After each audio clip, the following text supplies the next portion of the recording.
জি। না, একদিন রাত্রে হলো গোপনে কারো বলতে মানা করে আমি সবার কাছে বলে দিয়েছিলাম মুখের মেখাবো দিলে জন্য কি ডাকবিটা এসে করলে যে মা এই দিদি মুখ ঢেকে রাখবা কারো হাতে খাবা না আর কারো দেখাবা না। জি। তা আমি এই সকালে উঠে বলে দিচ্ছি যে আইসে দেখে যে বালতির তলে সে মেকআপটাও নেই আর টাকা দিয়েছিল এটা কত টাকাও বছর আগে? টাকাও নেই। এটা ওই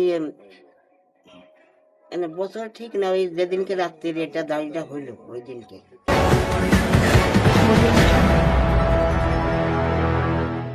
আসসালামু আলাইকুম প্রিয় দর্শক, আপনারা কিন্তু ইতিমধ্যে সোশ্যাল মিডিয়াতে দেখলেন যে আসলে খালায় দীর্ঘ 30 বছর কিন্তু আত্মগোপনে ছিল। আসলে আমরা সেই বিস্তারিত একটু খালার কাছ থেকে একটু জানবো, তবে আমরা একটু খালার একটু পরিচয় জানতে চাচ্ছিলাম। খালা, আসসালামু আলাইকুম। ওয়ালাইকুম আসসালাম। কেমন আছেন আপনি? আল্লাহ ভালোই রেখেছে। খালা, শুরু থেকে একটু আপনার নামটা জানতে চাচ্ছিলাম। রুমা খাতুন। রুমা খাতুন। আচ্ছা। খালা, আসলে বর্তমানে সোশ্যাল মিডিয়াতে যেটা আসলে আলোড়ন সৃষ্টি করেছে যে আপনি আসলে 30 বছর কিন্তু আত্মগোপনে ছিলেন। আসলে এই বিষয়টা আমরা একটু জানতে চাচ্ছিলাম। এখন 96 সালে অপারেশন করলাম। তার 10 বছর পর এইটা স্বপ্নে দেখলাম যে আজকে রাত্রি তোমার দাড়ি হবে, কাউকে বলবা না কারো হাতে খাবা না। তা আমি তো ওটা মানি নাই, ওসব কিছু করিনি। এমনি সবাই আসে তেল পানি পরিয়ে দিই, এমনি দুয়া তাবিজ দিই যা দিই ঝেড়ে ঝুড়ে দিয়ে এটা করি। তা আমি কষ্টে আছি, কেউ নাই, আত্মীয় স্বজন আছে সবাই, গরিব বেশি বড় লোক না, তবু তাদের নিয়েই বেঁচে আছি, আল্লাহ রেখেছে। জি।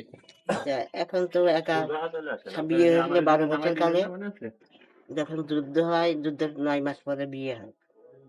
স্বামী মারা যায় 10 বছর পর, একটা ছেলে হয়েছিল, সেটা টিটেনাস হয়ে মারা যায় 8 দিন পর। তারপরে এরকমই ছিলাম, পরে আবার আল্লাহর হুকুমে আবার অন্য জায়গায় ঘরে গিয়েছিলাম, তাও সেখানেও স্বামী মারা যায়। তারপর আমি এরকমই আছি আত্মীয় স্বজনের বাড়ি, নাতি ছেলে পেলে নিয়ে সবাই নিয়ে আমাদের কোনো রকম কষ্টে দিন যাচ্ছে, এইভাবে আছি বেশি। মানে দুর্ভাগ্যের বিষয় হচ্ছে প্রথম বিবাহ হয়েছিল, স্বামী মারা গেছেন। জি। আচ্ছা, তারপরে কত বছর পরে আবার বিবাহ বসলেন? এটা প্রায় 15-16 বছর আবার। আবার 15-16 বছর পরে আবার বিয়ের পিঁড়িতে বসলেন। হ্যাঁ। আচ্ছা, তারপরে সেই হাজবেন্ড মারা গিয়েছেন সে কতদিন পরে? 6 মাস পর। 6 মাস পরে। তার মানে কি আপনার যে আগের হাজবেন্ড ছিল, সে করে কি কোনো ছেলে সন্তান হয়েছে আপনার? হ্যাঁ, এক ছিল। এক ছেলে ছিল। ছেলে কত বছর হয়ে? না, বছর না, সে আতর ঘরেই মারা গেছে।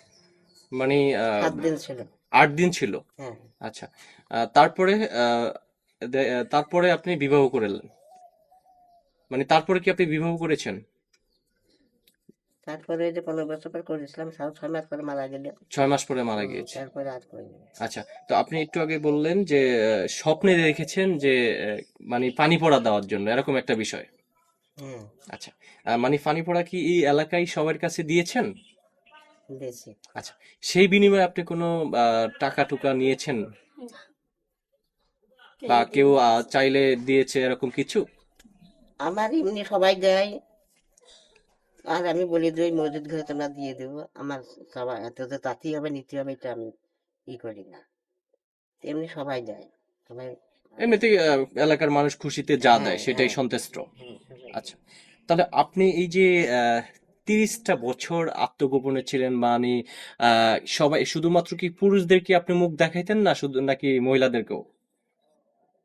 পুরুষ গেলে আগে দেখাতো না, পরে মহিলা আত্মীয় স্বজন তখন বাড়িতে ঢুকিয়ে দেখ থাকতাম মুখ বাঁধতে, তারপরে আস্তে আস্তে সবাই জানিয়ে গেল, সবাই তখন দেখে। এখন মহিলাদের সাথে এখন এই মাঠে এখানে আসে আর কি বেশি সবাই জেনে গেল। আগে ছিলাম উনি জামাই বাড়ি, সেখানে তোর লোকজন যেত না, তখন ভালোই ছিলাম, এটা জানতো না বেশি। আ- এইখানে এসেই বেশি লোকে জেনে গেল। আচ্ছা, বেশিরভাগ ক্ষেত্রে কি আপনি কি এই যে যে এখন যে বাসাটা আমরা দেখছি এই বাসায় থাকতেন? না, তাহলে এখানে কোথায় থাকতেন? এখানে আসি আজ 3 বছর। ও, 3 বছর হ্যাঁ, এসেছেন। 3 বছর। মানে এটা কার বাড়ি যদি একটু বলতেন? এটা এটা বাড়ি একজন ঢাকায় থাকে, সে সে কিনেছে, সে ঢাকায় থাকে, তার বাড়ি পড়ে আছে। আচ্ছা, আর পাশাপাশি আপনি কি করছেন? মানে আপনার খাবার দাবার বা কোথা থেকে আসে যদি একটু বলতেন। খাবার দাবার সবাই আমার দেয়, ভালোবাসে সবাই, সবাই দিয়ে যায় খাবার। আমি কারো বাড়ি যাইনি, কারো কাছে চাইও না কিছু। মানে সবাই খাবার আপনাকে দিয়ে যায়? হ্যাঁ, খাবার দিয়ে যায়, যেদিন দিল খেলো, না দিল না খেলো। আচ্ছা আচ্ছা, তার মানে খাবার যা ভালো লাগে দিয়ে যায়, হুম, না হলে আপনি না খেয়েই থাকেন। হ্যাঁ, আচ্ছা, না খেয়ে থাকে। এরকম কি কখনো হয়েছে যে না খেয়ে 2 দিন বা 3 দিন বা 2 বেলা এরকমটা ঘটনা ঘটেছে আপনার সঙ্গে? হ্যাঁ। এমন দিন তো কয়দিন আগে যে লবণ কিনতে পারলাম না, গেলাম না কাকার কাছে আনতে, 7 দিনে আলু দিয়ে খেলাম, আজলা খেলাম, তেল ছিল না তাহলে খেলাম।